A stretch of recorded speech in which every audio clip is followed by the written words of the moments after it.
Hello everyone, இதில் எதை பற்றி பார்க்க போகிறோம்னா division of law. Division of law அப்படின்றத ரெண்டாக பிரிக்கிறாங்க, க்ரைம் அண்ட் சிவில் ராங். இந்த க்ரைம் அண்ட் சிவில் ராங்க்கு என்ன டிஃப்ரென்ஸ் அப்படின்றத பார்ப்போம். இந்த டிஃப்ரென்ஸ் தெரிஞ்சுக்கிறது ரொம்பவே அவசியம் அப்படின்னு சொல்கிறாங்க. இப்போ ஒரு எக்ஸாம்பிள் வச்சுக்கிறோமே, இப்போ ஒரு ரூமை பாதுகாக்கிறதுக்காக ஒரு எம்ப்ளாய் இருக்கார். அவர்கிட்ட நம்ம பேகை நம்பி கொடுத்துட்டு போயிருக்கோம். அவர் என்ன பண்ணுறாருன்னா, அந்த நம்ம பேகோடு எடுத்துகிட்டு ஓடிடுறாரு. இப்போ இதை கொண்டு வருவோமே, இவர் க்ரைமில் தெஃப்ட் அப்படின்றத கமிட் பண்ணியிருக்காரு. இது கிரிமினல் ராங். இப்போ சிவிலில் பார்த்தீங்கன்னா tort of conversion and breach of contract இது பண்ணியிருக்காரு. இது ரெண்டுக்கான மீனிங் உங்களுக்கு தெரியுமா? ப்ரீச் ஆஃப் கான்ட்ராக்ட்னால் கொடுத்துருக்கதை பிரேக் பண்ணுறது, அதாவது மீறுறது, அதை தான் ப்ரீச் ஆஃப் கான்ட்ராக்ட் அப்படின்னு சொல்லுவாங்க.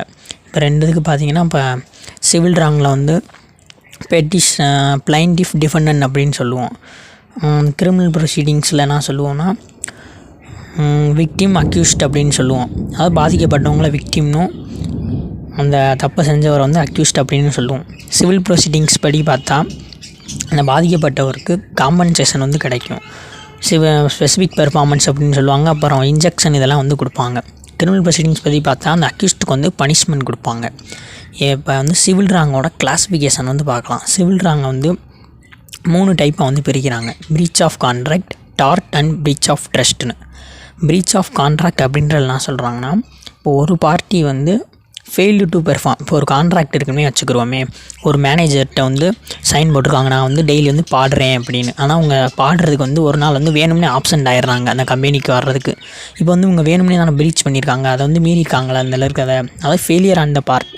ஸோ இது ப்ரீச் ஆஃப் கான்ட்ராக்ட் அப்படின்வாங்க. கான்ட்ராக்ட் அப்படின்றது ஃபார்மல் டாக்குமெண்ட்டாக தான் இருக்கணும்னு அவசியம் இல்லை, ஓரலாகவும் இருக்கலாம் அப்படின்னு தான் சொல்கிறாங்க. அடுத்து டார்ட் அப்படின்னா நமக்கு எல்லாருக்குமே தெரியும். இது ஒரு சிவில் ராங். இதில் வர்றதுலாம் எல்லாமே assault, battery, false imprisonment, trespass, conversion, defamation, இதெல்லாம் டார்ட்ஸில் சொல்லலாம். இது ரெண்டாவது கிளாஸிஃபிகேஷன். தேர்டாக இருக்கிறது ப்ரீச் ஆஃப் ட்ரஸ்ட் அப்படின்னா ஒரு application enforced by courts. Trustee அப்படின்னு இருப்பாங்க. அவங்க அப்ளிகேஷனில் ஃபெயில் டு பெர்ஃபார்ம் பண்ணால் அந்த ப்ரீச் ஆஃப் ட்ரஸ்ட்டுக்கு அவங்க தான் லயபிள் அப்படின்னு சொல்கிறாங்க. இது போக பார்த்திங்கன்னா இன்னொரு கிளாஸிஃபிகேஷன் இருக்குது, quasi contractual application or quasi contract அப்படின்னு சொல்லுவாங்க. இங்கே பார்த்திங்கன்னா ஒரு பார்ட்டி அதில் பார்ட்டியாக இருக்க மாட்டாங்க ஒரு ஆள், ஆனால் அவங்க இன்ஜஸ்டிஸ்க்கு லயபிள் ஆகணும். இப்போ ஏ பின்னு நினச்சி ஒருத்தவர்கிட்ட அமௌண்ட்டை கொடுத்துட்றாரு, ஆனால் பி அவர் கொடுக்கவே நினச்ச ஆள் கிடையாது. இப்போ ஒரு கொடுத்த அமௌண்ட் பிகிட்ட ரெக்கவர் பண்ண முடியும். இதான் குவாசி கான்ட்ராக்ட் அப்படின்னு சொல்கிறாங்க. நெக்ஸ்ட்டு சப்ஸ்டாண்டிவ் லா, அட்ஜெக்டிவ் லா அப்படின்னு சொல்லுவாங்க. சப்ஸ்டாண்டிவ் அண்ட் அட்ஜெக்டிவ் லாவில் சப்ஸ்டாண்டிவ் லா அப்படின்னா பார்த்திங்கன்னா பீப்புளோட ரைட்ஸு, டியூட்டிஸு, லைபிலிட்டிஸ், பவர் இதெல்லாம் சொல்கிறது. இதெல்லாம் என்ஃபோர்ஸ் பண்ணுறது தான் அட்ஜெக்டிவ் லா. எக்ஸாம்பிளாக civil procedure, criminal procedure, evidence act இதெல்லாம் சொல்லலாம். Next title of cases. அதாவது சிவில் கேசஸில் எப்படி டைட்டில் பண்ணுவாங்க, கிரிமினல் கேஸில் எப்படி டைட்டில் பண்ணுவாங்க. அந்த கேஸில் நம்ம பேர் பார்ப்போம்ல, அந்த மாதிரி. இப்போ சிவில் கேசஸில் R vs 6 அப்படின்னு நம்ம நிறையா பார்த்துருப்போம். ஆர்னா ரெக்ஸ், அங்கே இருக்க கியூன் ஆர் கிங்கை அப்படி சொல்லுவாங்க. அவங்களோட பேரை வச்சு தான் இது பண்ணுவாங்க. கிரிமினல் ட்ரையல்ஸை ரெண்டாக பிரிக்கலாம். இண்டிக்டபிள் அஃபென்சஸ், சமாரி அஃபென்சஸ் அப்படின்னு. இண்டிக்டபிள் அஃபென்சஸ்னால் மோர் சீரியஸ் அஃபென்சஸ். இதில் கிங் ஆர் கியூன் பேரை தான் மொதல் போடுவாங்க. அதே இப்போ சிவில் கேசஸில் பார்த்தோம்னா அந்த பார்ட்டிஸோட பேரை தான் போடுவாங்க. எக்ஸாம்பிளாக ரைலாண்ட் வெர்சஸ் ஃப்ளெச்சர் கேஸ், இந்த மாதிரி இருக்க கேஸெல்லாம் சொல்லலாம். சிவில் கேசஸில் அப்பியல் இப்போ ஆகுதுன்னு வச்சுக்கோங்களேன், அதில் ரிவர்ஸ்ட் ஆயிரும். நேம் யார் அப்பீல் பண்ணுறாங்களோ அவங்க பேர் ஃபஸ்ட்டும், அந்த ரெஸ்பாண்டன்ட் பேர் செகண்டும் அப்படின்னு வந்துடும். இப்போ கோர்ட்ஸை ஜூரிஸ்டிக்ஷன் பார்க்கலாம். இப்போ சிவில் கேஸ் அப்படின்றதுனா first high court or county கோர்ட்டுக்கு போகும். இந்த ஹை கோர்ட்டை 3 டிவிஷனாக பிரிக்கிறாங்க. Queen division, chancery division and family division. இந்த ஃபஸ்ட்டு டிவிஷன் காமன் லாவை இது பண்ணுது. செகண்டில் இருக்கிறது இக்யூட்டி, லா ஆஃப் இக்யூட்டி அப்படின்னு சொல்லுவாங்க. அது தேர்டாக இருக்க ஃபேமிலி டிவிஷன் டிவோர்ஸ் அட்மினிஸ்ட்ரேட்டிவ் கேஸை ட்ரை பண்ணுது. இந்த சிவில் ட்ரையல் ஹை கோர்ட்டில் ஒரு சிங்கிள் ஜட்ஜு தான் இருப்பாங்க, ஜூரி இருக்க மாட்டாங்க. ஜட்ஜஸ் லண்டன்லேருந்து இல்லை அதர் ப்ரொவின்சஸ்லேருந்து வருவாங்க. அதாவது லெஸ் இம்பார்ட்டன்ட் சிவில் கேஸ் அப்படின்னு சொல்கிறது தான் கவுண்டி கோர்ட் அப்படின்றதுக்கு போகும்.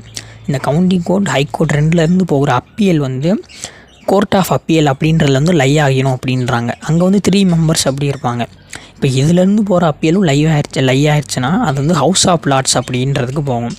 பட் டேரெக்டாக ஏன் ஹைகோர்ட்லேருந்து ஹவுஸ் ஆஃப் லார்ட்ஸுக்கு போக முடியாதா அப்படின்னு கேட்டிங்கன்னா போக முடியும். அதுக்கு பேர் தான் லியாப் ஃப்ராக் ப்ரொசீஜர் அப்படின்றாங்க. இந்த ப்ரொசீஜர் வந்து அட்மினிஸ்ட்ரேஷன் ஆஃப் ஜஸ்டிஸ் ஆக்ட் 1960 வந்து கொண்டு வந்திருக்காங்க. இப்போ கிரிமினல் ஜூரிஸ்டிக்ஷனை பார்க்கலாம். க்ரௌன் கோர்ட் அப்படின்னு சொல்லுவாங்க. இது வந்து கிரிமினல் கோர்ட் இன் இங்கிலாந்து. இந்த கோர்ட்டுக்கு தான் வந்து கேஸ் போகும். இங்கே வந்து ஒரு ஜூரி இருப்பாங்க, சர்க்கியூட் ஜட்ஜு இல்லை ரெக்கார்டர் அப்படி வந்து இருப்பாங்க. இங்கேயும் வந்து ஹைகோர்ட் ஜட்ஜஸ் வந்து சில நேரம் கான்ஸ்டியூட் பண்ணுவாங்க. இங்கேருந்து அதாவது கிரிமினல் டிவிஷனுக்கு அப்பீல் போகிறது வந்து court of appeal criminal division, ஹைகோர்ட்லேருந்து அப்பீல் போகிறது. அங்கே வந்து லையாகிற கேஸ் வந்து ஹவுஸ் ஆஃப் லார்ட்ஸுக்கு போகும். இதே மாதிரி தான் நடக்கும். நெக்ஸ்ட்டு இண்டிக்டல் அஃபென்ஸ்க்கு அப்புறம் இருக்க சமாரி அஃபென்சஸ்க்கு வந்து எங்கே வந்து கோர்ட் ஜூரிஸ்டிக்ஷன் அப்படின்னு பார்க்கலாம். சமாரி அஃபென்சஸ்க்கு வந்து மேஜிஸ்ட்ரேட் கோர்ட்ஸ் அப்படின்வாங்க. அங்கே தான் வந்து போகும். அங்கேருந்து அப்பீலுக்கு போகிற கேஸ் தான் வந்து க்ரௌன் கோர்ட்டுக்கு போகும். அந்த க்ரௌன் கோர்ட் வந்து ஹோல் கேஸே வந்து ரீஹியர், அதாவது திரும்ப வந்து கேட்பாங்க. இங்கே ரெண்டுலேருந்தும் போகிற அப்பீல் தான் திரும்ப ஹவுஸ் ஆஃப் லார்ட்ஸுக்கு போகும் அப்படின்றாங்க. அப்புறம் அங்கே இருக்க court supreme court of United Kingdom அப்படின்னு சொல்லுவாங்க. இது part 3 of the constitutional reforms act 2005 வந்து எஸ்டாப்ளிஷ் பண்ணியிருக்காங்க, October 2009. இது வந்து highest appellate court in United Kingdom அப்படின்னு சொல்கிறாங்க. அவ்வளோதான், இதுதான் division of law. Mechanism of scholarship by Glanville Williams. இதில் கிளான்வெல் வில்லியம்ஸ் என்ன சொல்ல வர்றாருன்னா, இந்த லா லைப்ரரி இருக்கும்ல, அது வந்து அப்கமிங் லாயர்ஸுக்கு எந்த வகையில் எப்படி வந்து ஹெல்ப்ஃபுல்லாக இருக்குது அப்படின்றத பற்றினது தான் இந்த மெக்கானிசம் ஆஃப் ஸ்காலர்ஷிப். இப்போ லா ஸ்டூடெண்ட்ஸே இருக்காங்கன்னா அவங்க வந்து ஒரே புக் வச்சு வந்து ஒரு சப்ஜெக்ட் வந்து படிச்சிட முடியாதுல்ல, ஏன்னா நிறையா அதில் வந்து இருக்கும். அப்போ லைப்ரரி வந்து ரொம்ப ஹெல்ப்ஃபுல்லாக இருக்கும்ல. அதே மாதிரி இப்போ லா இருக்குன்னா அது வந்து அமெண்ட்மெண்ட்லாம் கொண்டு வந்திருப்பாங்க, அதாவது திருத்தியிருப்பாங்க. நம்ம பழசே இன்ன வரைக்கும் படிச்சுக்கிருக்க முடியாதுல்ல. ஸோ அந்த லேட்டஸ்ட் பப்ளிகேஷன்ஸை வந்து லைப்ரரியில் வந்து இருக்கும், அதையும் ரெஃபர் பண்ணிக்கிறது தான் பெஸ்ட் அப்படின்னு தான் சொல்கிறாரு. Next lay out of the லைப்ரரியை பற்றி சொல்கிறாரு. அதாவது லைப்ரரியோட என்ட்ரன்ஸ்க்கு முன்னாடி வந்து இண்டெக்ஸ் கார்டு, அதாவது கண்டென்ட்லாம் இருக்கும், கேட்லாக் ஆஃப் கண்டென்ட்ஸ், என்னென்ன புக் இருக்குது, எந்தெந்த ரேக்கில் இருக்குது அப்படின்லாம் இருக்குன்றத சொல்கிறாரு. அந்த கேட்லாக் ஆஃப் கண்டென்ட்ஸ் வந்து 2 டைப்ஸாக இருக்குது. அதாவது ஒன்று வந்து ஆல்பாபெட்டிக்கல் வரிசையில் வந்து அரேஞ்ச் பண்ணியிருப்பாங்க அந்த ஆத்தரோட நேம் வச்சு. இன்னொன்று வந்து ஜென்ரல் சப்ஜெக்ட் வரிசையாக வந்து அரேஞ்ச் பண்ணியிருப்பாங்க. இந்த ரெண்டுமே எதுக்காக இருக்குன்னா ரீடர்ஸ்க்காக தான் இருக்குது. ஸோ ரீட் பண்ணி தெரிஞ்சுக்கிறது தான் லா ஸ்டூடெண்ட்க்கு இம்பார்ட்டன்ட். ஒவ்வொரு லைப்ரரிலையும் ஒவ்வொரு மெத்தடை வந்து ஃபாலோ பண்ணுவாங்க. ஸ்டூடெண்ட்ஸ் போய் அங்கே இருக்க மெத்தடை வந்து அடாப்ட் பண்ணிக்கிறது நல்லது தான் அப்படின்றத பற்றி தான் சொல்கிறாரு.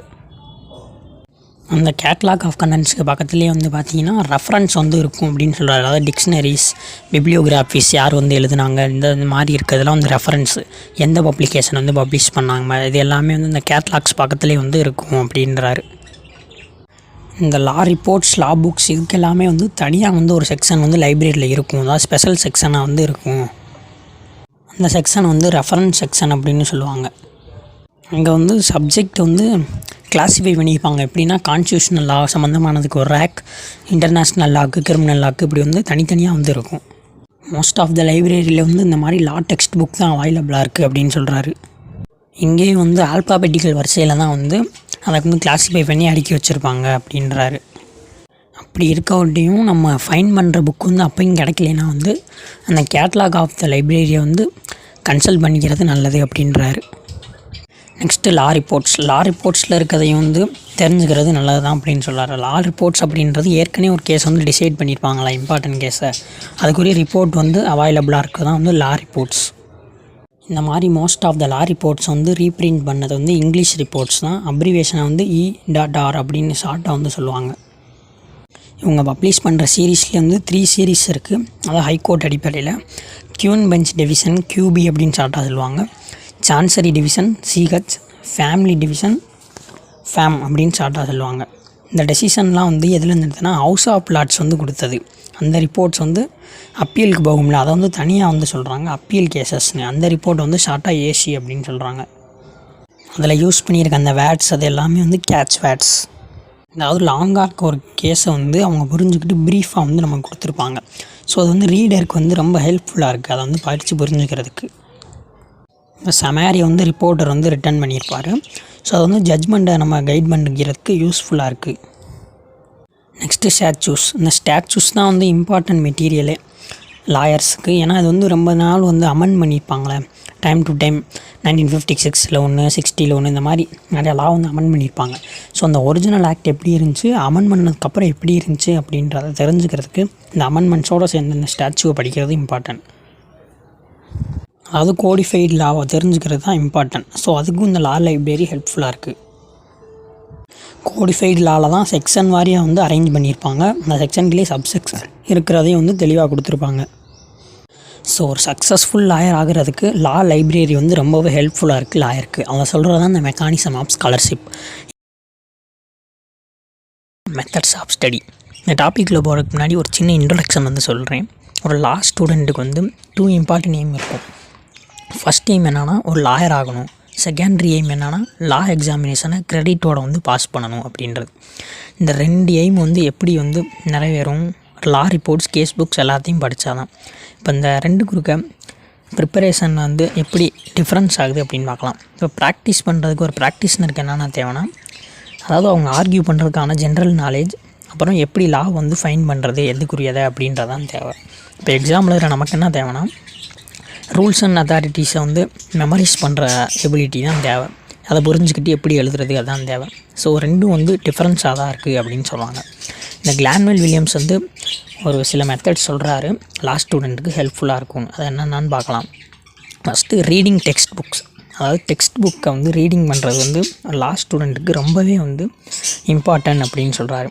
ஏன்னா ரீடிங் தான் வந்து ஒருத்தவங்களை வந்து உயர்த்தும் அப்படின்றாரு. இப்போ ஒரு சப்ஜெக்ட்டுக்கு வந்து ஒரு புக் இருக்குன்னா அதை ஃபஸ்ட் டைம் ரீட் பண்ணுறப்ப நம்ம கஷ்டமாக தான் இருக்கும்.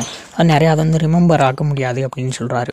ஆனால் செகண்ட் டைம், தேர்ட் டைம்லாம் ரீடிங் பண்ணுறப்ப அதை விட ஈஸி வேறு எதுவுமே இருக்காது அப்படின்னு சொல்கிறாரு. அது லேர்னிங் வந்து எப்பப்போலாம் இன்க்ரீஸ் ஆகும்னா நம்ம ஸ்லீப் பண்ணுறப்பையும் ரெஸ்ட் பீரியடில் தான் அப்படின்றாரு. அதாவது ஒரு இதை ரிப்பீட்டடாக ரீடிங் பண்ணுறப்போ வந்து 50% மேலே நமக்கு வந்து ரிமெம்பராக இருக்கும் அப்படின்றத வந்து ஒரு சொல்லுவார். அதாவது பேசேஜாக வந்து ரீட் பண்ணுறப்ப. நெக்ஸ்ட் எதை பற்றி சொல்கிறான்னா ரீடிங் கேஸ் புக்ஸ். இந்த ஆத்தர் என்ன சொல்கிறான்னா, லா டீச்சர்ஸ் வந்து நிறையா பேர் வந்து கேஸ் புக்கோட யூசஸை வந்து ரெக்கமெண்ட் பண்ண மாட்டாங்க அப்படின்றாரு. ஆனால் நமக்கு அவைலபிலிட்டி ஆஃப் டைமில் வந்து கேஸ் புக்கு வந்து நிறைய அட்வான்டேஜ் இருக்குது. அதுலேருந்து நிறையா கேஸை தெரிஞ்சுக்கலாம். பட் அதுலேயும் வந்து லேட்டஸ்ட் கேஸ் இல்லைன்னா லா ரிப்போர்ட்ஸ்லேருந்து படித்து தெரிஞ்சுக்கிறது நல்லது அப்படின்றாரு. அதனால் ரீடிங் கேஸ் புக்ஸ் வந்து essential for A law student தான் அப்படின்னு வந்து கிளான்வெல் வில்லியம்ஸ் வந்து சொல்கிறாரு. நெக்ஸ்ட் என்ன சொல்லலாம்னா லெக்சர் அண்ட் கிளாஸஸ். நம்ம புக்கை படித்து புரிஞ்சுக்கிறதோட இப்போ ஒரு லெக்சர் எடுக்கிறாங்கன்னு வச்சுக்கோங்களேன், அவங்ககிட்டருந்து நம்ம புரிஞ்சுக்கிறது வந்து ரொம்ப ஈஸியாக இருக்கும். இப்போ நான் அவங்ககிட்ட சொல்லிக்கிறக்கல அந்த மாதிரி. அதாவது சில டீச்சர்ஸ் வந்து டயத்தை வந்து வேஸ்ட் பண்ணுறவங்க எதையாவது சொல்லி, ஆனால் சம் டீச்சர்ஸ் வந்து வேல்யூபிள் திங்ஸை ஷார்ட் டைமில் சொல்கிறதுக்கு ஆசைப்படுவாங்க. நமக்கும் ரொம்ப யூஸ்ஃபுல்லாக இருக்கும். So lecture and classes attend பண்ணுறது 100 புக்கை படிக்கிறதுக்கு சமம் அப்படின்றாங்க. அதாவது டோன்லெஸ் WhatsApp book is better than lecture வந்து கிடையாது அப்படின்றாங்க. பட் புக்கை படித்து தெரிஞ்சுக்கிறது நல்லா தான். ரீடிங் ஆஃப் டெக்ஸ்ட் புக்கும் எசென்ஷியல் தான். லெக்சர் அண்ட் கிளாஸஸ் அட்டன் பண்ணுறதும் வந்து எசென்ஷியல் தான் அப்படின்றாரு. நெக்ஸ்ட்டு ஸ்டடி ஆஃப் ஹிஸ்ட்ரி அப்படின்றாரு. அதாவது பாஸ்ட் ஈவெண்ட்டை தெரிஞ்சுக்கிறாமல் நம்ம ப்ரெசென்ட்டில் ஒன்றும் பண்ண முடியாது, ஃப்யூச்சருக்கும் ஒன்றும் திங்க் பண்ண முடியாது. இப்போ சில ஸ்டூடெண்ட் வந்து இங்கிலீஷ் ஹிஸ்ட்ரியை படிச்சிருப்பாங்களா, அவங்களுக்கு வந்து அங்கே என்னென்ன கிங் இருந்தாங்க, கியூன் இருந்தாங்க, இதெல்லாம் வந்து கான்ஸ்டியூஷனல் ஹிஸ்ட்ரியாக இருந்தாலும் லீகல் ஹிஸ்ட்ரிக்கு வந்து ஹெல்ப்ஃபுல்லாக இருக்குது. அந்த என்னென்ன ஆக்ட் கொண்டு வந்தாங்க, அது மூலமாக வந்து என்னென்ன ரெஃபார்ம்ஸ் ஆச்சு இதெல்லாம். நெக்ஸ்ட் டிஸ்கஷன் கிளாஸஸும் வந்து ரொம்பவே எசென்ஷியல் தான். ஏன்னா ஃப்ரெண்ட்ஸோடு டிஸ்கஸ் பண்ணுறப்ப நிறையா வந்து ரிமெம்பர் பண்ண முடியும் அப்படின்றாரு. அங்கே நோட்ஸ் டேக்கன் பண்ணுறதும் வந்து லாஸ்ட் ஸ்டூடெண்ட்டுக்கு ஹெல்ப்ஃபுல்லாக இருக்குது அப்படின்றாரு. என்னடா இவ்வளோ ஷார்ட்டாக முடிக்கணும்னு பார்க்காதீங்க. நம்ம எக்ஸாமுக்கு இருக்க கம்மியான டயத்தில் லாஸ்ட் மினிட்டில் படிக்கிறதுக்கு இதுதான் கரெக்டாக இருக்கும். டெக்னிக்கல் டேர்ம்ஸை பற்றி தான் பார்க்க போகிறோம். அதை பார்க்குறதுக்கு முன்னாடி இப்போ தான் நம்ம சேனல் நீங்கள் ஃபஸ்ட் டைம் பார்க்குறீங்கன்னா மறக்காமல் சப்ஸ்கிரைப் பண்ணிக்கோங்க, ஹெல்ப்ஃபுல்லாக இருக்கும். டெக்னிக்கல் டேர்ம்ஸை லீகல் டெர்மினாலஜி அப்படின்னு சொல்லுவாங்க. அதாவது சில லீகல் வேர்ட்ஸ் வந்து இருக்கும், நம்ம எவ்ரிடேயில் யூஸ் பண்ணுற வேர்டாகவும் சிலது இருக்கும், ஆனால் லாவில் வந்து அதுக்கு வேறு மீனிங் இருக்கும். அதுதான் வந்து டெக்னிக்கல் டேர்ம்ஸ். சில இதெல்லாம் வந்து லத்தீன் டேர்மாக இருக்கும். இந்த டெக்னிக்கல் டேர்ம்ஸ் அப்படின்ற அந்த லத்தீன் டேர்ம்னால் வந்து ரோமன் லாலேருந்து வந்தது. அவங்க வந்து ஆன்சியன் லாவில் யூஸ் பண்ணது. அதுக்கு வந்து மாற்றாக வந்து இங்கிலீஷ் இது வந்து கரெக்டாக அக்யூரேட்டாக கண்டுபிடிக்கிறது வந்து கஷ்டம்தான். ஸோ இன்னும் வந்து நம்ம வந்து அந்த டேர்ம்ஸை தான் வந்து யூஸ் பண்ணிக்கிருக்கோம்.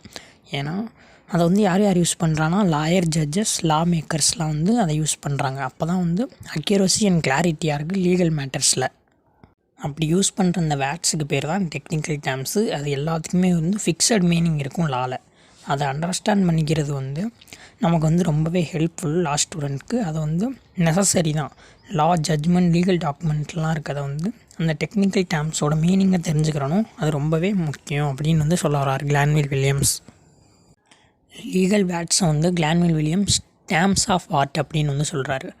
அதாவது நம்ம ஆர்டினரியாக யூஸ் பண்ணுற வேர்ட்ஸுக்கும் வந்து லாவில் வந்து வேறு மீனிங் இருக்கும் அப்படின்றத சொல்ல வராரு. அதாவது ஸ்பெசிஃபிக் மீனிங் வந்து அதுக்கு தனியாக இருக்கும் அப்படின்னு.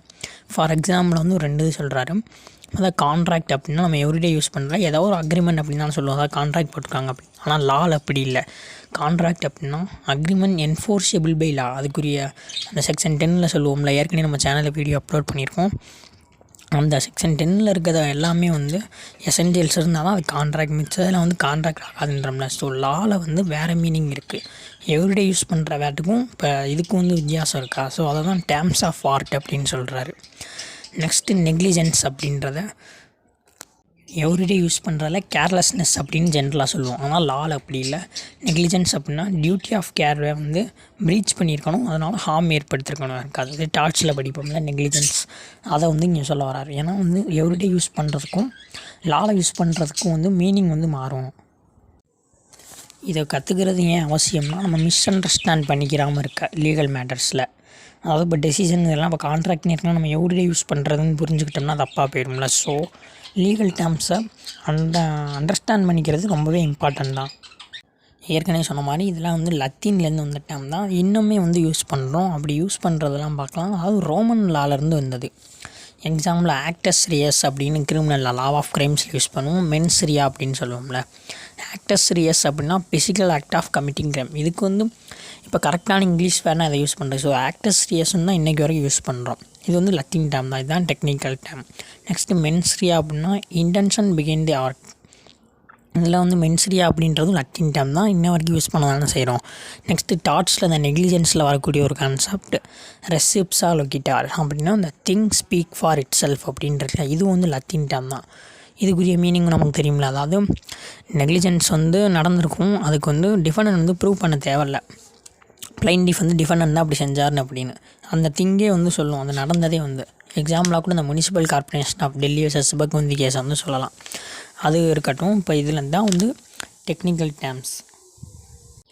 லீகல் கான்செப்டை எஃபெக்டிவாக அண்டர்ஸ்டாண்ட் பண்ணுறதுக்கு டெக்னிக்கல் டேர்ம்ஸ் ரொம்ப அவசியம்னு கிளான்வில் வில்லியம்ஸ் வந்து சொல்ல வராரு. நெக்ஸ்ட்டு காமன் லா டேர்மை பற்றி பேசுகிறார். காமன் லாலாம் நமக்கு தெரியும்.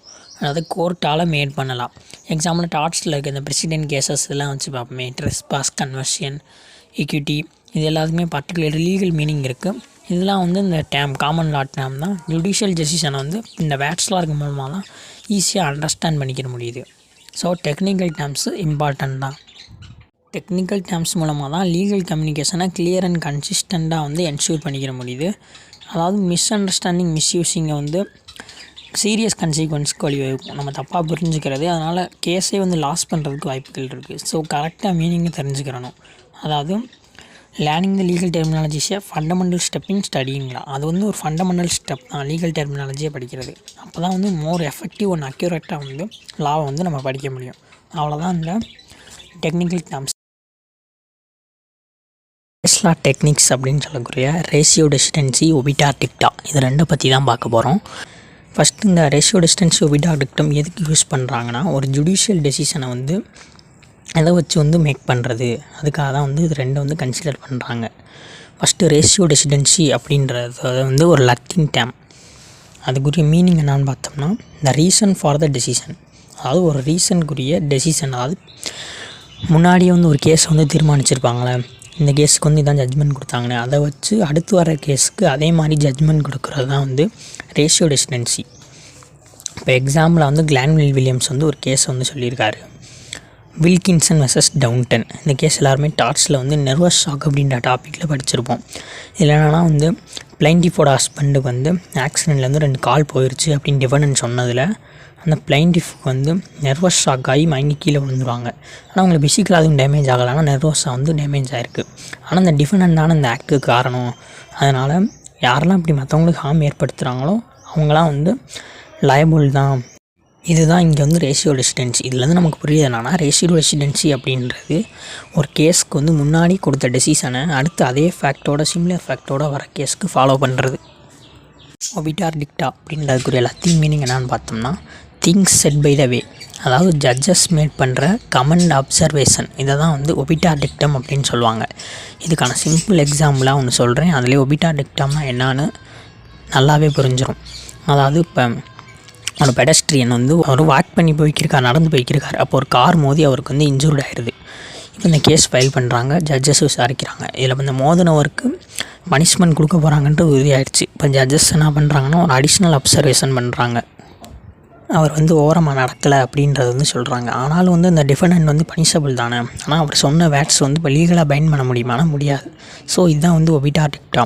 இன்னொரு எக்ஸாம்பிள் வந்து சொல்கிறாங்க, ஒரு பொருள் எக்ஸ்பிரியான பொருள் வந்து ஒருத்தர் வாங்கிறாரு, அவருக்கு வந்து சஃபர்ட் ஆகிடுது.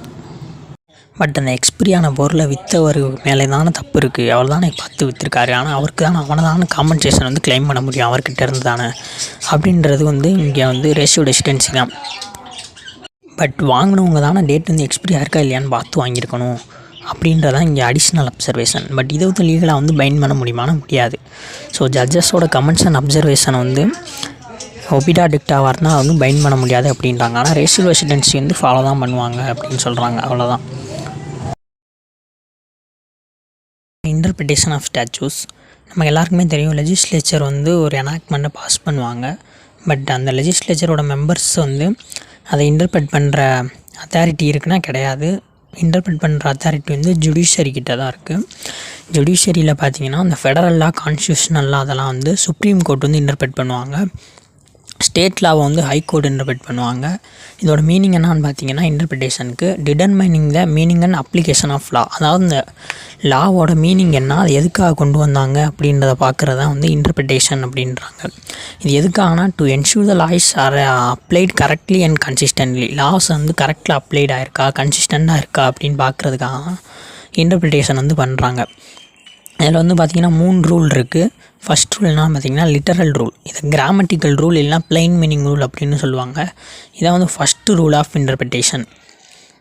இந்த இன்டர்பிரிட்டேஷனில் லிட்டரல் ரூல் அப்படின்னு என்னான்னு பார்த்தோம்னா, இப்போ ஸ்டாச்சூஸில் வந்து வேட்ஸ் இருக்கும்ல, வேட்ஸ் இல்லாமல் வந்து ஸ்டாச்சூஸ் இருக்காது. எல்லா ஸ்டாச்சுமே வந்து வேட்ஸால் ஆனது தான்.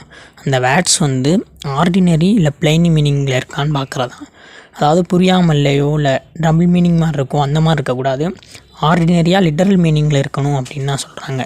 இது வந்து சேஃபஸ்ட் ரூல் அப்படின்னு சொல்கிறாங்க. ஏன்னா லெஜிஸ்லேச்சரோட இன்டென்ஷனை வந்து தெரிஞ்சுக்கிறதுக்காக தான் இன்டர்பிரிட்டேஷனே பண்ணுறோம். ஆனால் அந்த இன்டர்பிரிட்டேஷன் வந்து வேட்ஸில் தான் இருக்கும். அந்த வேட்ஸ் கரெக்டாக இருக்கான்னு பார்க்குறதான லிட்டரல் ரூல். அதனால் அது வந்து சேஃபஸ்ட் ரூல் அப்படின்னு சொல்கிறாங்க. இதோட அட்வான்டேஜஸ் என்னான்னு பார்த்தோம்னா, ப்ரிடிக்டபிலிட்டி, சர்டெனிட்டி, அதாவது clarity and consistency in law application. Law apply பண்ணது வந்து கரெக்டாக இருக்கா, கிளாரிட்டியாக இருக்கான்னு பார்க்குறதுக்கு இந்த லிட்டரல் ரூல் வந்து யூஸ்ஃபுல்லாக இருக்குது. அடுத்து டிஸ்அட்வான்டேஜ் அப்படின்னு பார்த்தோம்னா, இன்ஜஸ்டிஸ், இல்லை வேட்ஸ் வந்து அன்ஜஸ்ட் அவுட்கம்ஸ் வர்றதுக்கு காரணமாக இருக்குது அப்படின்றாங்க. இதுக்கான ஒரு கேஸில் வந்து பார்த்தோம்னா ஒயிட்லி வெர்சஸ் செப்பல். இந்த கேஸில் என்னான்னு பார்த்தீங்கன்னா, ஒரு ஸ்டாச்சு வந்து இருக்கும், அதாவது ஒரு லா வந்து இருக்கும், any person is entail to ஓட்டுன்னு. இங்கே ஒயிட்லி அப்படின்றவர் வந்து இறந்து போன ஒரு பர்சனுக்காக வந்து ஓட்டு போட போவார். அவர் வந்து ஆர்கியூ பண்ணுறாரு, any person is entail to ஓட்டுன்னு தானே இருக்குது, அப்புறம் என்னை ஓட்டு போட விடாமல் என்னை அரெஸ்ட் பண்ணுறீங்கன்னு. இங்கே லிட்டரல் ரூல் அப்ளை பண்ணால் living people is entail to vote அப்படின்னு தான் இருக்கணும். அதனால் இறந்து போனவங்க எப்படி ஓட்டு போட முடியும் அப்படின்னு இது பண்ணுறாங்க. பார்த்திங்கன்னா எக்ஸாக்ட் வேட்ஸ் வந்து இப்படி தான் இன்டர்பிரிட்டேஷன், அதாவது அன்ஜஸ்ட் அவுட்கம்ஸ் வர்றதுக்கு இதாகுது. இங்கே லிட்டரல் ரூல் அப்ளை பண்ணி கரெக்ட் பண்ணியிருக்காங்க. அதை தான் இதில் ரூலில் வந்து சொல்கிறாங்க. அடுத்த ரூல் என்னான்னு பார்த்தீங்கன்னா மிஸ்சீஃப் ரூல். இந்த மிஸ்சீஃப் ரூலையே வந்து அட்ரஸிங் ப்ராப்ளம் அப்படின்னே சொல்லலாம். இந்த மிஸ்சீஃப் ரூல் வந்து ஹைடான்ஸ் கேஸ் அப்படின்ற கேஸில் தான் வந்து ஆரிஜினேட் ஆகுது. Focus on curing the mischief, இதை தான் வந்து இதுக்குரிய டெஃபனிஷன் அப்படின்னு சொல்லுவாங்க. அதாவது என்ன ஒரு ப்ராப்ளம் வந்து இருக்குது, அதை லெஜிஸ்லேச்சர் வந்து எப்படி அட்ரஸ் பண்ணியிருக்கு அப்படின்னு பார்க்குறது தான். இங்கே வந்து இன்டென்ஷன் ஆஃப் த லெஜிஸ்லேச்சரை வந்து கோர்ட்ஸ் வந்து எப்படி டிட்டர்மைன் பண்ணுறாங்க அப்படின்னு பார்க்குறது தான் மிஸ்சீஃப் ரூலு. இதில் 4 பார்ட் டெஸ்ட் அப்படின்வாங்க. அதாவது what was the law before the new one was made, இந்த நியூ லா கொண்டு வரதுக்கு முன்னாடி எந்த லா வந்து இருந்துச்சு அப்படின்றதான் ஃபஸ்ட்டு பார்ட்டு. ரெண்டாவது என்னன்னு பார்த்தீங்கன்னா, what was the mischief and defect for which the common law did not provide a remedy, அந்த ஏற்கனவே இருந்த லா வந்து ஏன் இந்த ப்ராப்ளத்தை சரி பண்ண முடியல, இந்த நியூ லா வந்து எப்படி வந்து சால்வ் பண்ண ட்ரை பண்ணுது அப்படின்னு பார்க்குறாங்க. மூணாவது இருக்குது என்னென்னு பார்த்தீங்கன்னா, what solution did the new law provide to fix the problem, இந்த நியூ லா வந்து எந்த மாதிரியான சொல்யூஷன் வந்து ப்ரொவைட் பண்ணுது அப்படின்னு பார்க்குறது தான். அடுத்த கொஸ்டின் என்னன்னு பார்த்தீங்கன்னா, அந்த 4 பார்ட்டில் 4ஆவதாக இருக்குது, why did parliament create the situation, parliament வந்து எதுக்கு இந்த சொல்யூஷனை வந்து கிரியேட் பண்ணணும் அப்படின்னு சொல்கிறாங்க. இதுக்கான கேஸில் என்னென்னு பார்த்தோம்னா, ஸ்மித் வெர்சஸ் ஹக்ஸ் ஒரு ஆக்ட் வந்து இருக்குது, ஸ்ட்ரீட் அஃபென்சஸ் ஆக்ட் 1959. இதில் என்ன சொல்லியிருக்காங்கன்னா, loiter or solicit in a street or public place for the purpose of prostitution, இந்த ப்ராஸ்டியூட்ஸ் வந்து ஸ்ட்ரீட்டில் வந்து இந்த பர்பஸ்க்காக யாரையும் கூப்பிடக்கூடாது அப்படின்னு சொல்லியிருக்காங்க. ஆனால் இவங்களாம் என்ன பண்ணியிருக்காங்கன்னா விண்டோஸ் பால்கனிலேருந்து கூப்பிட்ருக்காங்க.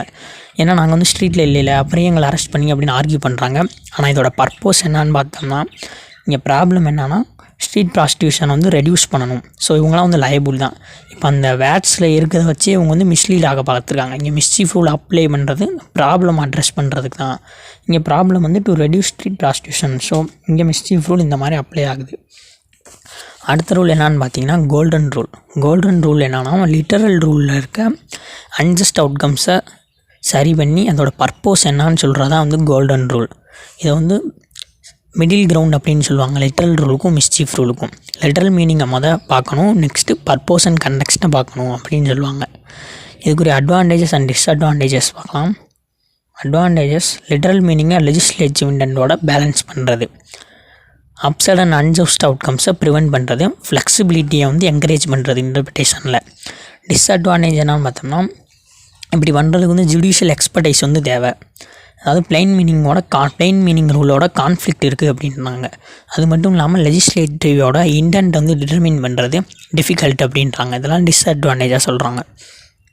இதில் கேஸ்லான்னு பார்த்தோம்னா கிரே வர்சஸ் பியர்சன்.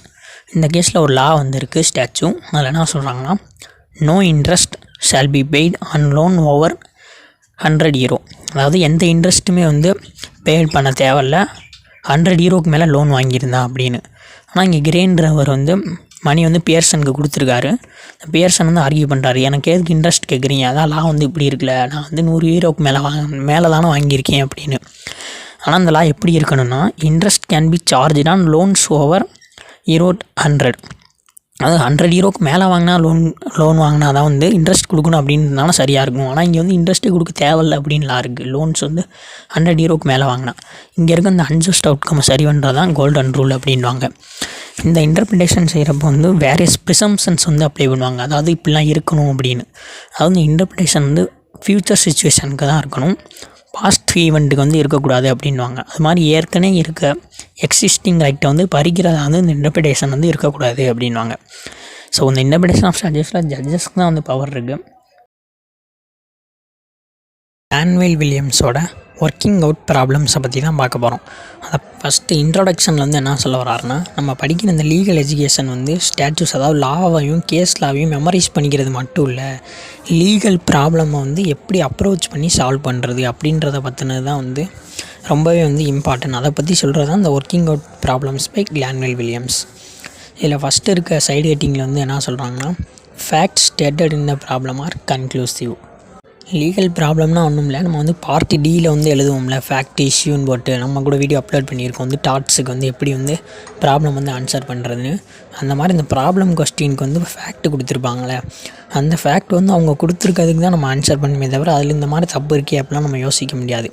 இப்போ ரியல் லைஃப்பில் பார்த்திங்கன்னா லாயர்ஸ் வந்து இன்வெஸ்டிகேட் பண்ணி ஃபேக்டை கண்டுபிடிப்பாங்களே எவிடன்ஸ்லாம் வச்சு. ஆனால் அந்த கொஸ்டினில் அவங்க கொடுத்துருக்க தான் ஃபேக்ட், அதை வச்சு தான் நம்ம சால்வ் பண்ணுமே தவிர நம்ம எதையும் சேஞ்ச் பண்ணோம்னா வந்து இன்கரெக்டாக போயிடும் ஆன்சர். அதான் வந்து இவர் சொல்ல வராரு, நம்ம கொடுத்துருக்கிறதுக்கு ஆன்சர் பண்ண பார்க்கணுன்னு.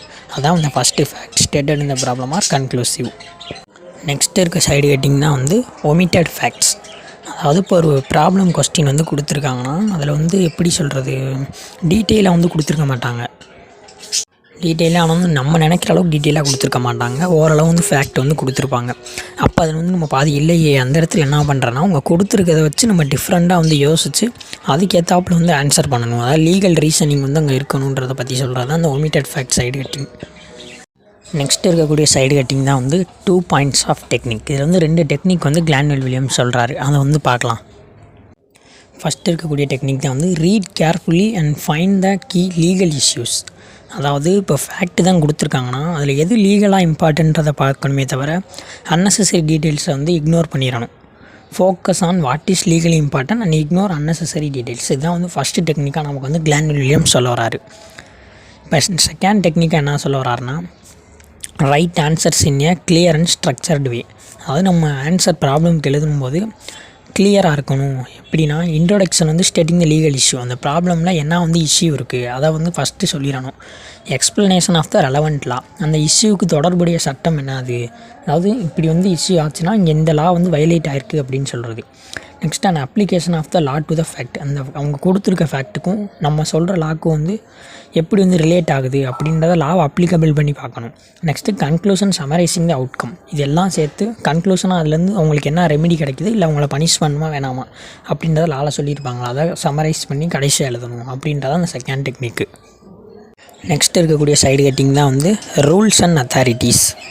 ரூல்ஸ் அண்ட் அத்தாரிட்டிஸ்னால் வேறு ஒன்றும் இல்லை. இப்போ லீகல் ஆன்சர் எழுதுகிறப்போ வந்து லா கேஸில் வந்து எழுதுவோம்ல, ஏன்னா இப்படி இங்கே இந்த ஃபேக்ட்டுக்கு ஏற்றாப்பில் வந்து ஏற்கனவே ஒரு கேஸில் இருக்குது, ஸோ இதோட ரெலவெண்ட் ஆகுது அப்படின்னு எழுதுவோம்ல, அதுதான் வந்து நம்ம சப்போர்ட் பண்ணுறது அந்த லீகல் ஆன்சர்ஸ்க்கு. அதில் தான் என்ன சொல்கிறாங்கன்னா, mention important cases and statutes that apply, அதோட தொடர்புடைய சட்டத்தை வந்து எழுதணும். Explain why case is relevant not just listed, இதில் புரியுதில்ல, அதாவது நம்ம கேஸில் அது தெரியுதுன்னு எல்லா கேஸையும் லிஸ்ட்டு பண்ணுறதோட எந்த கேஸுக்கு ரெலவெண்ட்டாக இருக்குது, ஏன் ரெலவெண்ட்டாக இருக்குது அப்படின்றத எக்ஸ்பிளைன் பண்ணி எழுதணுன்றாரு. அதான் வந்து ரூல்ஸ் அண்ட் அத்தாரிட்டிஸில் அவர் சொல்ல வராரு. நெக்ஸ்ட் இருக்கக்கூடிய சைடு கட்டிங்னா வந்து டவுட், அதாவது சில லீகல் கொஸ்டின் கொடுத்துருக்காங்கன்னா வந்து அதில் அன்கிளியர்ட் ஆன்சர்ஸ், அதாவது லா வந்து டேரெக்டாக அப்ளிகபிள் ஆகிற மாதிரி இருக்குது, அதாவது ஸ்ட்ரைட் ஃபார்வர்டாக இருக்காது அப்படின்னு சொல்ல வராரு. அப்படி வரப்போ என்ன பண்ணணும்னா, explain different possible interpretation of law, இந்த 3 ரூல் வந்து சொல்லுவோம்ல, மிஸ்சீஃப் ரூல், கோல்டன் ரூல், இந்த மாதிரி லிட்டரல் ரூல், அந்த வந்து அப்ளிகபிள் ஆகிற மாதிரி எழுதணும். கிவ் ஏ ரீசன்ட் கன்க்ளூஷன், நமக்கு அந்த லாவே டேரெக்டாக அப்ளிகபிள் ஆகலைனாலும் அதுக்கு வந்து ரீசனாக இந்த மாதிரி நடந்திருக்குங்க சொல்லுவாங்க, இதுக்கு வந்து இது கொடுத்தா கரெக்டாக இருக்கும் அப்படின்னு வந்து எழுதணும் ரீசனாக. அதாவது எந்த டெஃபினைட் ஆன்சருமே இல்லைனா, இதில் தான் வந்து நம்மளோட ஸ்கில்லை வந்து ப்ரூவ் பண்ணுற இடம் இங்கே தான், இந்த மாதிரி கொஸ்டின் இருக்க இடத்துலலாம். ஏன்னா ஸ்ட்ரைட் ஃபார்வர்டாக இருந்தால் வந்து எல்லாருமே எழுதிடுவாங்களே, ஸோ அதை தான் வந்து இந்த டவுட்டுன்ற சைடு கட்டிங்கில் சொல்ல வராரு. நெக்ஸ்ட் இருக்க சைடு கட்டிங் தான் வந்து ரெலவன்சி, அதாவது இப்போ ஒரு லீகல் ஆன்சர் தான் எழுதுனோம்னா வந்து இம்பார்ட்டன்ட் பாயிண்ட்ஸ் தான் எழுதுமே தவிர அன்னெசரி ஃபேக்ட்ஸை வந்து எழுதி டயத்தை வேஸ்ட் பண்ணக்கூடாது. நம்ம எழுதுகிற ஒவ்வொரு சென்டென்ஸும் வந்து உங்கள் கொடுத்துருக்க ப்ராப்ளத்தை சால்வ் பண்ணுறதுக்கான ஆன்சராக தான் இருக்கணும் அப்படின்றதான் இதில் சொல்ல வராரு.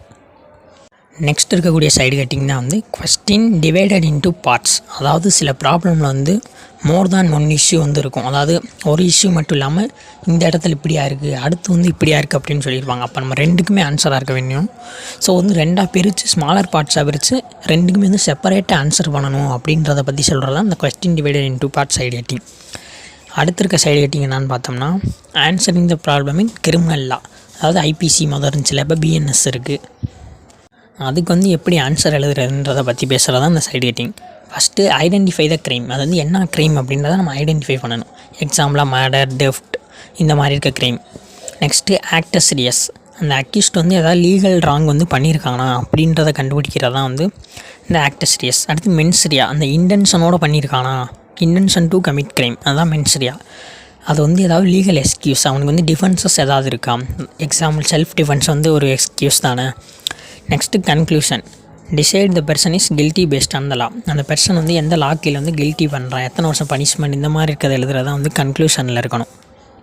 கடைசியாக இருக்கக்கூடிய சைடு கேட்டிங்கன்னா answer the problem in tort, அதாவது டார்ட்டில் வந்து ஒரு ப்ராப்ளம் வந்தால் எப்படி ஆன்சர் பண்ணுறதுக்கு கிளான்வெல் வில்லியம்ஸோட ஒப்பீனியன் இந்த இதில் இருக்குது. டார்ட்டுக்கு வந்து first identify the tort, negligence, defamation, இந்த மாதிரி எந்த டார்ட் வந்து அங்கே வந்து இன்வால்வ் ஆகிருக்கு அப்படின்றத பார்த்து முதல்ல கரெக்டாக அழிக்குங்க.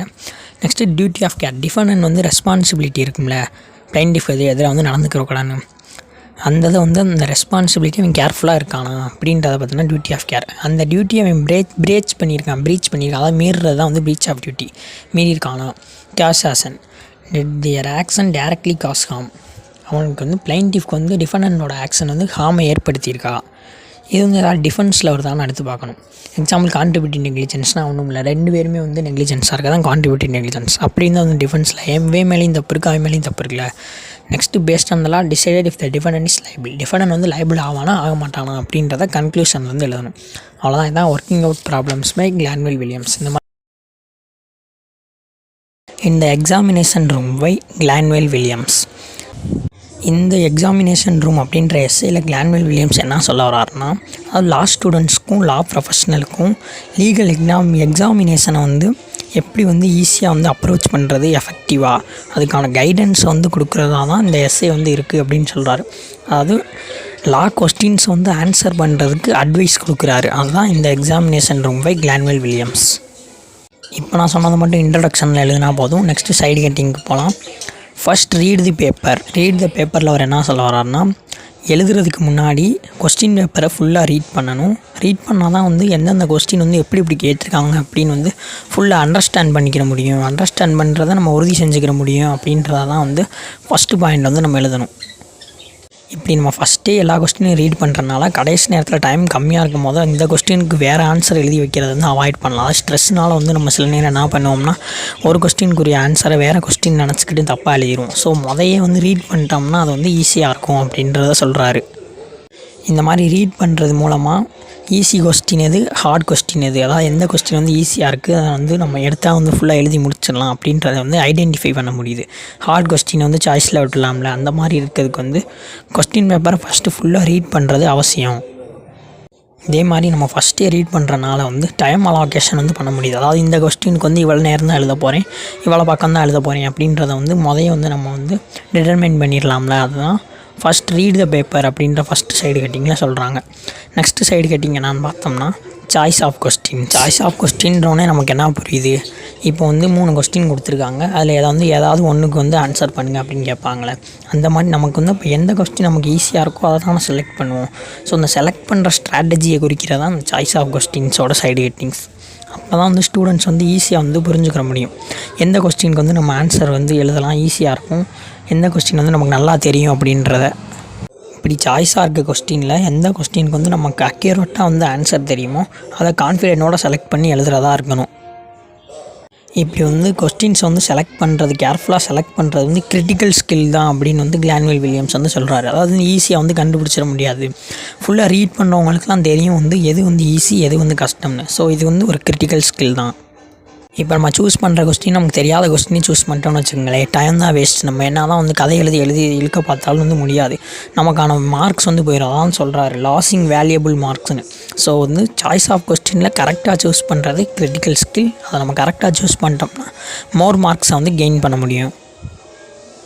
நெக்ஸ்ட்டு சைடு கட்டிங் என்னான்னு பார்த்தோம்னா நேம் ஆஃப் கேசஸ். நம்ம எல்லாருமே லா ஸ்டூடெண்ட்ஸ். ஸோ வந்து கேஸ் லான் அப்படின்னு சொல்லுவோம்ல, கேஸ் லாவோட நேம்ஸை வந்து இன்க்ளூட் பண்ணுறது வந்து எக்ஸாமினேஷனில் இம்பார்ட்டன்ட். அதுதான் வந்து நமக்கு மார்க்ஸையும் வந்து நிறையா வந்து தரும். ஸோ வந்து நேம் ஆஃப் கேசஸை பற்றி எப்படி சொல்கிறாருன்னா, ப்ரெசிடென்ட் கேசஸ், அதாவது ஏற்கனவே முன்னாடியே வந்து ஒரு கேஸ் நடந்திருக்கும்ல, அதை தான் இப்போ நம்ம கேஸ்லான்னு சொல்லுவோம். அப்படி நம்ம இது மூலமாக அப்படி நடந்திருக்கு அப்படின்ற எழுதுறதுலாம் வந்து நம்ம ஆர்கியூமெண்ட் வந்து ஸ்ட்ரென்தன் ஆகுது அப்படின்றாரு. அப்புறம் வந்து என்ன சொல்கிறாருன்னா, கேஸ் நேம்ஸ் வந்து அக்யூரஸியாக இருக்கணும், பட் நமக்கு தெரியலைன்னா வந்து கொஞ்சம் வந்து மாற்றிக்கலாம் மீன்ஸ் ஆல்டர்னேட்டிவ். அதாவது ஒரு எக்ஸாம்பிள், இப்போ டொனாகோ ஸ்டீவன்சன் கேஸ்னால் நமக்கு தெரியும்ல, அந்த ஜிஞ்சர் பீரில் வந்து ஸ்னெயில் கிடக்கும். அப்போ வந்து இந்த பேரே நமக்கு ஞாபகம் வரலைன்னா ஸ்னெயில் இன் த பாட்டில் கேஸ் அப்படின்றத வந்து சைட் பண்ணிக்கலாம், அதான் ரெஃபரன்ஸு. இப்படியாவது வந்து நேம் ஆஃப் கேஸஸ் வந்து எழுதணும். அதாவது இது வந்து நம்மளாம் ஒரு கேஸ்லா பேரை வந்து கண்டுபிடிச்சி எழுதுறது வந்து கூடாது, அது வந்து எக்ஸாமினரை வந்து டிஸ்கரேஜ் பண்ணிடும். இதனால் வந்து நமக்கு மார்க்ஸ் வந்து குறையிறதுக்கு வாய்ப்பு இருக்குது. ஸோ வந்து அக்யூரஸியாக இருக்கணும் கேஸ் நேம்ஸ் அப்படின்றத சொல்கிறாரு. அப்படியும் பார்த்தோம்னா நமக்கு எந்த கேஸில் நேமே ஞாபகம் வரல, ஆனால் வந்து என்ன ஃபேக்ட்டுன்னு ஞாபகம் வருது, அதுலேருந்து என்ன பிரின்சிபல் ஆர் இது வந்து ஃபேக்ட் வந்து ஐடென்டிஃபை பண்ணியிருக்காங்கன்றது ஞாபகம் வருதுன்னா அந்த கேஸில் நேம் எழுதாமல் என்ன ஃபேக்ட் தெரியுதோ அதை வந்து எழுதிடணும் அப்படின்றத சொல்ல வராரு. ஏன்னா அது மூலமாக கூட கொஞ்சம் மார்க்காவது நமக்கு வந்து கிடைக்கலாம், அது நமக்கு வந்து யூஸ்ஃபுல்லாக இருக்கும். என்ன சொல்லலாம்னா ஒவ்வொரு மார்க்குமே வந்து வேல்யூபிள் தான் அப்படின்னு சொல்கிறாரு. அது மட்டும் இல்லாமல் அவாய்ட் லிஸ்டிங் கேசஸ் அன்னெசரிலி. அதாவது நமக்கு நிறையா கேஸில் தெரியும், ஆனால் எந்த கேஸில் வந்து கரெக்டாக இருக்கும் அப்படின்றத தேர்ந்தெடுத்து எழுதணும். நமக்கு நிறையா தெரியுமேன்றதுக்காக எல்லாத்தையுமே வந்து ஒன்று ஒன்றா லிஸ்ட் அவுட் பண்ணி எழுதிக்கிட்டு இருக்காது, டைமும் வேஸ்ட்டு தான், அது வந்து ரொம்ப எஃபெக்டிவாகவும் இருக்காது. ஸோ அக்யூரேட்டாக எது வந்து அதோட டீல்ஸ் பண்ணுதோ அதை மட்டும் எடுத்து எழுதினா போதும். இதுதான் வந்து இந்த name of the cases side ஹெட்டிங்கில் வந்து சொல்ல வராரு. நெக்ஸ்ட்டு ஹெட்டிங் என்னான்னு பார்த்தோம்னா ஹேண்ட் ரைட்டிங். நம்ம எல்லாருக்குமே தெரியும், நமக்கு சின்ன வயசுலேருந்தே சொல்லுவாங்களே ஹேண்ட் ரைட்டிங் தான் வந்து மார்க்ஸை வந்து கெயின் பண்ணும், ப்ரெசன்டேஷன் தான் முக்கியம் அப்படின்னு சொல்லுவாங்களே. அதை தான் வந்து கிளான்வெல் வில்லியம்ஸும் சொல்கிறாரு. புவர் ஹேண்ட் ரைட்டிங் வந்து மார்க்கை வந்து லாஸ் ஆகும். கண்டென்ட்டே குட்டாக இருந்தாலும் நம்ம எழுதுறது வந்து ஹேண்ட் ரைட்டிங் சரியில்லைன்னா மார்க் போடுறதுக்கு எப்படி தோணும். அதாவது கிளியர் ஹேண்ட் ரைட்டிங் தான் வந்து கம்யூனிகேஷனுக்கு எஃபெக்டிவாக இருக்கும். அதாவது எக்ஸாமினருக்கு நம்ம எழுதுனதை படிக்கிறப்ப புரிஞ்சாதான் வந்து நமக்கு மார்க் போடுவாங்க. ஸோ குட் ஹேண்ட் ரைட்டிங் தான் பாசிட்டிவ் இம்ப்ரெஷன் வந்து உங்களுக்கு கொடுக்கும். நம்ம இப்போ கண்டென்ட்டே வந்து கொஞ்சம் வந்து அங்கங்கே அரைகுறையாக எழுதியிருக்கோம், ஆனால் ஹேண்ட் ரைட்டிங் நல்லா இருக்குன்னா வந்து கொஞ்சம் வந்து உங்களுக்கு இம்ப்ரெஷனாக இருக்கும்ல, அதை தான் வந்து சொல்ல வராரு. அப்புறம் ஒரு முக்கியமான சொல்கிறாரு, நம்ம எல்லாருமே எழுதிக்கிட்டே இருக்கப்போ கடைசி நேரம் வந்துருச்சுன்னா நிறையா கொஸ்டின் இருக்கும், நம்ம வேகமாக எழுதும் நினைப்போம்ல. அதாவது நம்ம ஃபஸ்ட்டு பேஜில் எழுது ஹேண்ட் ரைட்டிங்க்கும் முடிக்கிறப்ப இருக்க ஹேண்ட் ரைட்டிங்கும் ரொம்பவே டிஃப்ரென்ஸாக இருக்கும். ஸோ ஸ்பீடை நம்ம இன்க்ரீஸ் பண்ணாலும் அது புரிகிற மாதிரி கிளாரிட்டியோடு இருக்கணும். ஏதாவது கிரிக்கிற தள்ளிக்கிட்டே இருக்க மாதிரி இருக்கக்கூடாது அப்படின்ற சொல்கிறாரு. So balance, speed and clarity இதை தான் ஹேண்ட் ரைட்டிங்கில் சொல்கிறாரு. கிளியர் ஹேண்ட் ரைட்டிங் மார்க்ஸை கொஞ்சம் இன்க்ரீஸ் ஆக்க ஹெல்ப்ஃபுல்லாக இருக்கும். போகிற ஹேண்ட் ரைட்டிங்கில் நீங்கள் கண்டென்ட்டை குட்டாகவே எழுதியிருந்தாலும் மார்க் லாஸ் ஆக வாய்ப்பு இருக்குது அப்படின்றதான் ஹேண்ட் ரைட்டிங் சைடு ஹெட்டிங்கில் சொல்ல வராரு. Next side heading pressure of time. நம்ம எல்லாருமே சொல்லுவோம்ல, எழுதி முடிச்சுட்டு டைம் மட்டும் இன்னும் கொஞ்சம் 5 நிமிஷம் எக்ஸ்ட்ரா இருந்தால் ஃபுல் மார்க்கே வாங்கியிருக்கலாம் அப்படின்னு.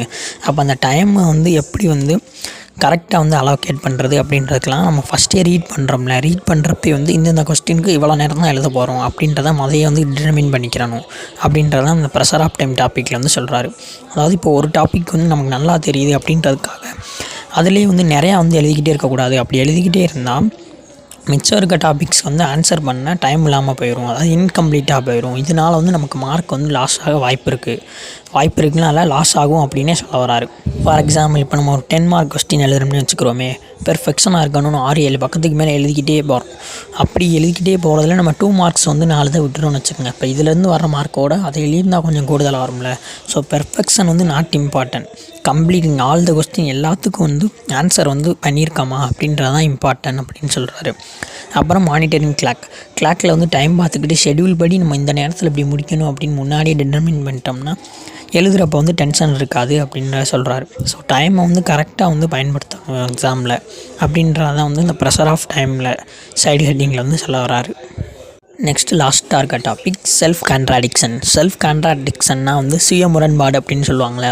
நம்மளாம் ஒரு இதை க்ரியேட் பண்ணி எழுதுறது, இப்படி எழுதுறது ஆர்கியூமெண்ட்டை வீக்கன் ஆயிரும், எக்ஸாமினரை கன்ஃபியூஸ் பண்ணிடும். அதனால மார்க் குறைய வாய்ப்பு இருக்குது. அதை நமக்கு திருத்துறவங்களுக்கு புரிஞ்சால், நம்ம என்ன சொல்ல வரோன்னு புரிஞ்சாங்கன்னா மார்க் போடுவாங்க. நம்மளாம் ஏதாவது எழுதி வச்சுருந்தா மார்க் போட மாட்டாங்களே. ஸோ செல்ஃப் கான்ட்ராடிக்ஷன் இப்படி இருக்கக்கூடாது அப்படின்றத சொல்ல வராரு. நம்ம எழுத போகிற ஆன்சர் வெல் ஸ்ட்ரக்சர்டாக இருக்கணும், கிளாரிட்டி இருக்கணும் அப்படின்றதான் இந்த சைடு ஹெட்டிங் கீழே சொல்ல வராரு. எக்ஸாமினர் லுக் எதுக்கு பார்ப்பாங்கன்னா, அவங்கள தேடுறதை நம்ம எழுதியிருக்கணும். அதாவது இப்போ பிரின்சிபல் இருக்குன்னா அதை நம்ம தெளிவாக கிளியராக புரிகிற மாதிரி எழுதியிருந்தோம்னா நமக்கு மார்க் வரும். அதாவது கன்ஃபியூஸாக இருந்தாங்கன்னா நமக்கு மார்க் குறைய வாய்ப்பு இருக்குல்லையா, அதை தான் சொல்கிறாரு. இவ்வளோ தான். இதுதான் இந்த எக்ஸாமினேஷன் ரூம் பை கிளான்வில் வில்லியம்ஸ். ரொம்பவே ஈஸியான டாபிக் தான். இந்த மூட் அப்படின்றதுக்கு மீனிங் அப்படி என்னான்னு பார்த்தீங்கன்னா, to put forward for discussion. அதாவது ஒரு விஷயத்தை டிஸ்கஷனுக்கு கொண்டு வரது அப்படின்ற அந்த மூட் அப்படின்ற வேர்டோட மீனிங். மூட் அப்படின்னா என்னான்னு பார்க்கலாம். மூட்ஸ் அப்படின்றது ஒரு லீகல் ப்ராப்ளம், அதாவது ஒரு இமேஜினரி கேஸ். அது ரியலாக இருக்காது, ரியலாக இருக்கிறது கூட மாடிஃபை பண்ண மாதிரி அது இமேஜினரியாக கொடுத்துருப்பாங்க. அந்த கேஸை 2 ஸ்டூடெண்ட் கவுன்சில்ஸ் ஆர்கியூ பண்ணுவாங்க. அதாவது பெட்டிஷனர் சைடு 2 பேரும், இங்கிட்ட ரெஸ்பாண்டன்ட் சைடு 2 பேர் ஆர்கியூ பண்ணுவாங்க. அதாவது லீடர் ஜூனியர் அப்படின்னு சொல்லுவாங்க. ஜட்ஜஸ் இருப்பாங்க, 3 ஜட்ஜஸ். அவங்க ஹியர் பண்ணுவாங்க அவங்க என்னெல்லாம் சொல்கிறாங்க அப்படின்ட்டு. இது எதுக்கு ஹெல்ப் ஆகுதுன்னா, ஒரு லா ஸ்டூடெண்ட்டுக்கு கோர்ட்டில் என்ன ப்ரொசீஜர் இருக்குது அப்படின்னு தெரிஞ்சுக்கிறதுக்கும், ஒரு செல்ஃப் கான்ஃபிடென்ஸை இன்க்ரீஸ் பண்ணுறதுக்கும் இது ரொம்ப ஹெல்ப்ஃபுல்லாக இருக்குது அப்படின்றாங்க. இந்த மூட்ஸ் யார் அரேஞ்ச் பண்ணும் அப்படின்னு பார்த்தீங்கன்னா, மூட் சொசைட்டி இல்லை லா சொசைட்டி அப்படின்னு சொல்லுவாங்க. இங்கே ஒரு லா டீச்சரோ இல்லை ப்ராக்டிசிங் லாயரோ ஜட்ஜாக ப்ரிசைட் பண்ணுவாங்க. இந்த மூட்ஸ்க்கு 2 செப்பரேட் பாயிண்ட்ஸ் ஆர் ஆர்கியூமெண்ட் இருக்கும். அதாவது அந்த 2 பேர் பெட்டிஷனர் சைடுக்காக ஆர்கியூ பண்ணுவாங்க, மிச்சம் இருக்க அந்த 2 பேர் சைடு ரெஸ்பாண்டன்ட் சைடுக்காக ஆர்கியூ பண்ணுவாங்க. இதில் ஆடியன்ஸ் ரொம்ப இம்பார்ட்டன்ட். அதாவது டைம் 40 மினிட்ஸ்லேருந்து ½ அன் ஹவர்க்குள்ளே இருக்கும் இந்த மூட்ஸ் ட்ரையல் நடக்கிறது அப்படின்னு சொல்கிறாங்க. இப்போ இந்த மூட் கோர்ட்டோட ப்ரொசீஜர் அப்படின்றது என்னான்னு பார்ப்போம். ப்ரொசீஜர் அப்படின்னு பார்த்தோன்னா, பெட்டிஷனர் ஜட்ஜோட லெஃப்ட் சைடு உட்காந்துருப்பாங்க, ரெஸ்பாண்டன்ட் ரைட் சைடு உட்காந்துருப்பாங்க. இந்த ப்ரெசிடிங் ஜட்ஜ் பெட்டிஷனர் சைடை கூப்பிட்டு ஆர்கியூ பண்ண சொல்லுவாங்க, அதாவது அப்பலன்ட் சைடு அப்படின்னு சொல்லுவாங்க. அடுத்து அவரோட ஜூனியரை ஆர்கியூ பண்ண சொல்லுவாங்க. அப்புறம் ரெஸ்பாண்டண்ட்டை கூப்பிட்டு அங்கே இருக்க லீடர், அங்கே இருக்க ஜூனியரை ஆர்கியூ பண்ண சொல்லுவாங்க. அந்த 2 கவுன்சில்ஸும் சரி, ஜட்ஜஸும் சரி, ரூல்ஸை ஃபாலோ பண்ணணும் ஸ்ட்ரிக்டாக. அங்கே இருக்க ஆப்போசிட் சைடு இருப்பாங்களா பார்ட்டி, பெட்டிஷனருக்கு ஆப்போசிட்டாக இருப்பாங்களா, அவங்கள எப்படி ஆர்கியூமெண்ட் அப்போ அட்ரஸ் பண்ணணும்னா லேண்ட் ஜூனியர் இல்லைனா லேண்ட் ஃப்ரெண்ட் அப்படின்னு அட்ரஸ் பண்ணணும். அப்போ ஜட்ஜை எப்படி அட்ரஸ் பண்ணணும் அப்படின்னு பார்த்தீங்கன்னா, my lordship or your lordship அப்படின்னு ஆர்கியூ பண்ணணும். கவுன்சில் சப்மிட் பண்ணுறது வந்து லா அண்ட் ஃபேக்டாக இருக்கணும். இவங்க ஒப்பீனியனாக வந்து இருக்கக்கூடாது. இப்போ ஒரு அட்வொகேட்டுக்கு பெய்ட் பண்ணுறாங்கன்னா அவங்க கிளைண்ட்டோட கேஸ் வந்து ப்ரெசென்ட் தான் பண்ணணும். ஜட்மெண்ட் ஒப்பீனியன் வந்து சொல்லக்கூடாது அப்படின்றாங்க. அது ப்ரெசன்டேஷன் ஆஃப் த கேஸ். இப்போ கேஸை ப்ரெசென்ட் பண்ணுறப்ப பாயிண்ட்ஸ் வந்து எனுமினேட்டடாக இருக்கணும் அப்படின்றாங்க. அதே மாதிரி ஆர்கியூமெண்ட் வந்து ஜூனியருக்கு லெஃப்ட் பண்ணுறது வந்து கிளியராக வந்து சொல்லணும் அப்படின்றாங்க. இப்போ ஒரு பாயிண்டில் வந்து கோர்ட் வந்து கன்வின்ஸ் ஆகிட்டாங்கன்னா அந்த பர்டிகுலர் பாயிண்ட்டுக்கான ஆர்கியூமெண்ட் வந்து அதோடு முடிச்சுக்கிறணும். அதை பற்றி திரும்ப வந்து ஆரம்பிக்கக்கூடாது. ஏன்னா கோர்ட்டு வந்து டயத்தை வந்து வேஸ்ட்டாக பார்க்க மாட்டாங்க. எல்லா பாயிண்ட்டும் கேட்குறதுக்கு தான். அதான் முன்னாடி சொன்ன மாதிரி 45 மினிட்ஸ் டு ½ hour அந்த மாதிரி தான் இருக்கும். அப்புறம் eye contact of the judges வந்து ரொம்ப இம்பார்ட்டன்ட் அப்படின்னு சொல்லுவாங்க. அப்போ தான் வந்து நம்ம சொல்கிற ஆர்கியூமெண்ட் வந்து ஜட்ஜஸ்க்கு வந்து கேட்டிருக்கா, அவங்க எப்படி ரியாக்ட் பண்ணுறாங்க அப்படின்னு பார்க்குறதுக்கெலாம் வந்து ஐ கான்டாக்ட் ரொம்பவே முக்கியம் அப்படின்றாங்க. ஆர்கியூமெண்ட் வந்து எக்ஸ்ப்ரெஷனாக இருக்கணும், ரீடிங்காக வந்து இருக்கக்கூடாது, அதை அவாய்ட் பண்ணணும் அப்படின்னு கிளான்வெல் வில்லியம்ஸ் வந்து சொல்லியிருக்காரு. நெக்ஸ்ட் இதில் என்னென்னு பார்த்தீங்கன்னா, இப்போ ப்ரெசென்ட் பண்ணியாச்சு. Next citation of the case லாஸ்லாம் இருக்குல்ல, அதை வந்து சைட் பண்ணணும். இப்போ வந்து ரைலாண்ட் வெர்சஸ் ஃப்ளெச்சர் இப்படின்லாம் சொல்கிறோம்ல, அந்த கேஸில் அப்படி சைட் பண்ணுறப்ப அது வந்து ஃபுல்லாக சொல்லணும், அப்ரிவேட்டட் ஃபார்மில் வந்து சொல்லக்கூடாது. இப்போ இப்போ அவங்க ஃபுல்லாக சொன்னாங்கன்னா நேரம் போயிருமே அப்படின்றக்காக தான் ஆத்தர் என்ன சொல்லியிருக்காருன்னா, ஒவ்வொரு சைடு இருக்க கவுன்சில்ஸும் 6 கேசஸ் தான் வந்து ஈச் சைடு வச்சுருக்கணும் அப்படின்றாங்க. இப்படி வந்து கேசஸ் வந்து சைட் பண்ணணும். இப்போ ரோல் ஆஃப் ஜட்ஜஸ் வந்து பார்க்கலாம். ஜட்ஜஸ்க்கு வந்து என்ன ரோல்னா, கொஸ்டின் கேட்டு வந்து இன்டர்பிரட் பண்ணுறாங்க. அதாவது அவங்க ரியல் ஒப்பீனியனை வந்து கேட்க மாட்டாங்க. இந்த ஸ்டூடெண்ட் கவுன்சில் வந்து நம்ம கேட்குற கேள்விக்கு எப்படி வந்து ரெஸ்பாண்ட் பண்ணுறாங்க அப்படின்னு பார்க்குறதுக்காக தான் கேள்வி கேட்குறாங்க. ஆர்குமெண்ட் பண்ணுறவங்க அமிக்கஸ் கியூரியா அப்படின்னு சொல்லுவாங்க. அதாவது ஃப்ரெண்ட்ஸ் ஆஃப் த கோர்ட் அவங்கள்ட்ட வந்து ஒப்பீனியனை கேட்டு ஜட்ஜ் வந்து ஜட்ஜ்மெண்ட் வந்து டெலிவர் பண்ணுவாங்க. அப்புறம் எந்த சைடு வந்து நல்லா பெர்ஃபார்ம் பண்ணியிருக்காங்க அப்படின்னும் வந்து டெக்ளேர் பண்ணிடுவாங்க. நெக்ஸ்ட்டு மார்க் ட்ரையல் அப்படின்றது மோட்டில் வந்து டிஃப்ரெண்ட்டானது. இப்போ மோட் கோர்ட் அப்படின்றதுல வந்து லாவை வந்து வச்சு வந்து பேசுவோம். ஆனால் அந்த மார்க் ட்ரையல் அப்படின்றதுல வந்து எவிடன்ஸஸ், அதாவது விட்னஸஸ் வச்சு தான் வந்து பேச முடியும். நாட் ஏ ஆர்கியூமெண்ட் ஆன்லான்னு அதில் முதவே போட்டிருப்பாங்க. இதில் வந்து ஜூரி அண்ட் விட்னஸஸ் அப்படின்னு சொல்லுவாங்க. அதுக்கு முன்னாடி இப்போ மோட் கோர்ட் அப்படின்னா வந்து ஈஸியாக வந்து கனெக்ட் பண்ணிடலாம் பெஞ்சஸ் போட்டு. ஆனால் மாக் ட்ரையல் கனெக்ட் பண்ணால் டேபிள், விட்னஸஸ் பாக்ஸ் இதெல்லாம் நெசசரி. ஸோ இதெல்லாம் வந்து லா ஸ்கூலில் தான் கனெக்ட் பண்ணுவாங்க. இப்போ ஜூரி அப்படின்னு என்ன பார்த்தோம்னா, குரூப் ஆஃப் பீப்புள், அதாவது ஒரு குரூப் ஆஃப் பீப்புள் வந்து ஒரு லீகல் கேஸை வந்து அட்டன் பண்ணி எவிடன்ஸ் கோர்ட்டில் என்ன ப்ரொடியூஸ் பண்ணுறாங்களோ அதை வச்சு வந்து வெர்டிக்ட், அதாவது ஜட்ஜ்மெண்ட் கொடுக்குறதான் வந்து மாக் ட்ரையல் அப்படின்னு சொல்லுவாங்க. அது ஃபாரன்சிக் எபிலிட்டி வந்து ஸ்டூடெண்ட் கவுன்சில்கிட்ட எப்படி இருக்குது அப்படின்னு பார்க்குறதுக்காக தான் பண்ணுறாங்க. இது மூலமாக வந்து கிளர்க் ஆஃப் த கோர்ட்டுக்கு வந்து அவங்க ஜாப் வந்து தெரியுது. ஸ்டூடெண்ட் பார்ட்டிசிபேஷனுக்கும் வந்து இதில் இருக்க திங்ஸ் எல்லாம் லேர்ன் பண்ணிக்கிற முடியுது அப்படின்னு சொல்கிறாங்க. இதில் வந்து கேம் ஆஃப் அலிபி அப்படின்னு வந்து ஒன்று சொல்லுவாங்க. இது வந்து ஸ்டூடெண்ட் லா சொசைட்டி தான் இதையும் ஆர்கனைஸ் பண்ணுறாங்க. இதில் வந்து பார்த்திங்கன்னா ஒரு 4 குரூப் வந்து இருக்கும். அந்த எல்லா குரூப்லேயும் வந்து 2 ப்ராசிக்யூட்டிங் கவுன்சில், 2 டிஃபெண்டன்ட், அதாவது 2 பேர் இருப்பாங்க அப்படின்னு சொல்கிறாங்க. மொத்தமாக 4 பேர் ஒரு குரூப்பில். இங்கே வந்து அந்த டிஃபெண்டன்ட் வந்து ஒரு க்ரைமை வந்து கமிட் பண்ண மாதிரி அவங்க அலிபியை வந்து செட் பண்ணிக்கிறணும். அதாவது அவங்க அந்த ரூமை விட்டு வெளியே போயிடுவாங்க, 10 நிமிஷத்துக்கு மேலே போக மாட்டாங்க. அதுக்குள்ளே வந்து அவங்களோட ஸ்டோரி வந்து அவங்களே ப்ரிப்பேர் பண்ணிக்கிறணும். அவங்க வந்து இப்போ கிராஸ் எக்ஸாமினேஷனுக்கு வந்து வருவாங்க. அது குறுக்கு விசாரணை அப்படின்னு சொல்லுவாங்களே. இப்போ வந்து இந்த கவுன்சில் வந்து ஏதாவது கேள்வியை கேட்டு வந்து அவங்கள வந்து சொல்ல விடாமல் செய்யணும். அது அன்எக்ஸ்பெக்டட் கொஸ்டின்ஸ் அப்படின்னு கேட்பாங்களே, அப்படி செஞ்சு அலிபி வந்து ப்ரோக் பண்ணணும். ப்ரோக் பண்ண பிறகு இந்த 2 கவுன்சிலில் யாராவது ஒருத்தவங்க வந்து ஜூரி வந்து அட்ரஸ் பண்ணுவாங்க. ஜூரி வந்து வெர்டிக்ட் வந்து ஷோ ஆஃப் ஹேண்ட்ஸ் அப்படின்வாங்களா, மெஜாரிட்டி ஆஃப் ஒப்பீனியன் வந்து எந்த பக்கம் இருக்கோ அதை வச்சு தான் வந்து வெர்டிக்ட் வந்து கொடுப்பாங்க அப்படின்றாங்க. இதில் இருக்க இன்னொரு என்னென்னு பார்த்தோம்னா ஃபால்ஸ் எவிடன்ஸ் அப்படின்றது என்னென்னா, அது வந்து அலிபியோட வந்து சிமிலியராக தான் இருக்கும். அதாவது 3 டிஃபெண்டன்ட், அதாவது மாஸ்டர் டிஃபெண்டன்ட்ஸ் அப்படின்வாங்க. அவங்கள வந்து கவுன்சில் வந்து டே டு டேவாக வந்து கொஸ்டின் பண்ணுவாங்க. இதில் ஒரு டிஃபெண்டன்ட் வந்து அவர் நேமும் வந்து ஃபால்ஸாக இருக்கும், ஆக்கியூபேஷனும் ஃபால்ஸாக இருக்கும். அது வந்து யாராக இருக்கணுன்றது ஜூரி தான் வந்து டிசைட் பண்ணுவாங்க. இந்த எல்லா டிஃபெண்டன்ட்டுமே வந்து 200 வேர்ட்ஸில் வந்து சம்மரைஸ் பண்ணி அவங்க லைஃப்பை வந்து இது பண்ணி சப்மிட் பண்ணணும். கவுன்சில் வந்து அதுக்கு ஏதாவது கொஸ்டின்ஸ் வந்து ப்ரிப்பேர் பண்ணணும். அப்போ இந்த விட்னஸஸ் வந்து டிஃபெண்டனோட வந்து அங்கே இருக்க மாட்டாங்க, அவங்க தனியாக இருப்பாங்க. இந்த கவுன்சில் வந்து எவிடன்ஸை வந்து ஷேக் பண்ணுறதுக்காக கொஸ்டின்ஸ்லாம் கேட்டு எப்படியா கேட்க பார்ப்பாங்க. நான் டிஃபெண்டன்ட் அந்த விட்னஸ் வந்து சந்திக்கிற விட மாட்டாங்க. இப்போ கடைசியாக ஜட்ஜஸ் என்ன பண்ணுவாங்கன்னா, அவங்க தான் வந்து இது 2ஐயும் பார்த்துட்டு ப்ரீஃபாக வந்து அனௌன்ஸ் பண்ணுவாங்க வெர்டிக்டை. அதாவது எந்த கவுன்சில் வந்து பெர்ஃபார்ம் பண்ணியிருக்காங்க பெஸ்ட்டாக, விட்னஸஸ் வந்து உங்களால் ஷேக் பண்ண முடிஞ்சா இல்லையா அப்படின்றதான். இதில் என்ன பண்ணால் தெரிஞ்சுக்கிறோன்னா, மோட் கோர்ட் அப்படின்றது வந்து ஈஸியாக வந்து கண்டக்ட் பண்ணிடலாம். ஆனால் மாக் ட்ரையலை கண்டக்ட் பண்ணுறதுக்கு டேபிள், விட்னஸஸ் பாக்ஸ் இதெல்லாம் நெசசரி. ஸோ இதெல்லாம் லா ஸ்கூலில் தான் கண்டக்ட் பண்ணுவாங்க. எல்லாரும் டவுட்ஸ்னால் கமெண்ட் பண்ணுங்கள். இதுக்கு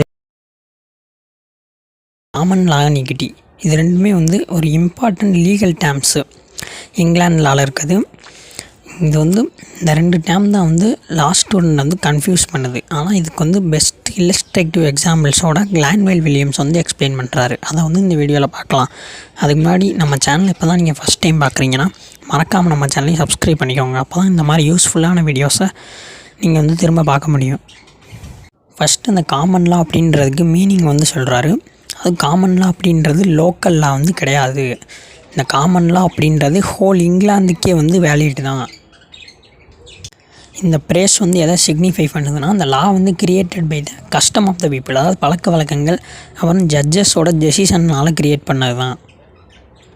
ஆனால் ஒரு லோக்கல் லா வந்து லோக்கல் கஸ்டமால் வந்து ஃபார்ம் ஆகிருந்தால் அது வந்து காமன் லா கிடையாது. சிம்பிளாக காமன் லா அப்படின்னா அது வந்து ஓல்டு கோர்ட்ஸால் வந்து டெவலப் பண்ணப்பட்டது. ஈக்விட்டி அப்படின்றத டெவலப் பண்ணது வந்து சான்சரி கோர்ட் அப்படின்னு சொல்லுவாங்க. இந்த காமன் லா அப்படின்றது இங்கிலாந்து ஃபுல்லாக செல்லுமே தவிர அது வந்து நாட் த ஃபாரின் லா, அதாவது ஃபாரின் லா வந்து கிடையாது அப்படின்னு சொல்கிறாங்க. இந்த காமன் லா அப்படின்றத வந்து கிரியேட் பண்ண வந்து ஜட்ஜஸ் தான். அதாவது இதுக்கு முன்னாடி ஒரு கேசஸ் வந்து நடந்திருக்கும்ல, அதுக்கு வந்து டெசிஷன் கொடுத்துருப்பாங்க. அந்த டெசிஷன் தான் வந்து லெஜிஸ்லேஷனாக மாறி இருக்கு. அதாவது அதுதான் வந்து இந்த காமன் லா அப்படின்னு சொல்கிறாங்க. அதாவது ஜட்ஜஸ்க்கு வந்து நியூ லாவை கிரியேட் பண்ணுறதுக்கான பவர் வந்து இருந்திருக்கு. அதுதான் வந்து காமன் லா. நெக்ஸ்ட் ஈக்விட்டி அப்படின்றது என்னான்னு பார்க்கலாம்.